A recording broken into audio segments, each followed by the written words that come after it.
Fried রাইসের জন্য আমি কড়াতে তেল গরম করে নিয়েছি, দিয়েছি অল্প তেল আর 1 টিস্পুন ঘি দিলাম। আর তার মধ্যে দিয়ে দেবো ভেজিটেবলস, গাজর আর কিছুটা বিনস।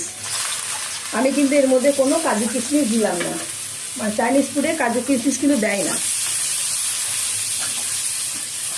ভাতের মধ্যে দেওয়া যায় সব রকম ভেজিটেবল দেওয়া যায়, ডিম দেওয়া যায়, নানা রকম মিট দেওয়া যায়, আর সি ফুড দেওয়া যায়। আমি ভাতটাকে আগে করে রেখেছিলাম। আমি দাওয়াতের ফ্রাইড রাইসে বাসমতি রাইসটা নিয়েছি,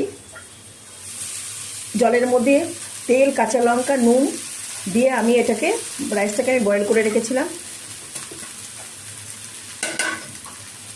ভাতটাকে আমি নেড়ে ছেড়ে করে নেব। আমি ভাতের মধ্যে নুন দিয়েছিলাম, নুনটা দেখে চেক করেছি, নুনটা একদম পারফেক্ট হয়েছে। আমি এখন আর কোনো নুন দেবো না।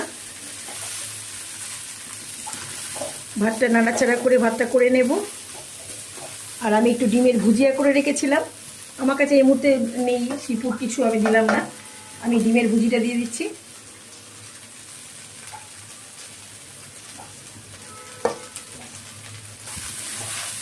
ভালো করে নেড়ে ছেড়ে আমি এই ভাতটাকে মিলিয়ে করে নিলাম।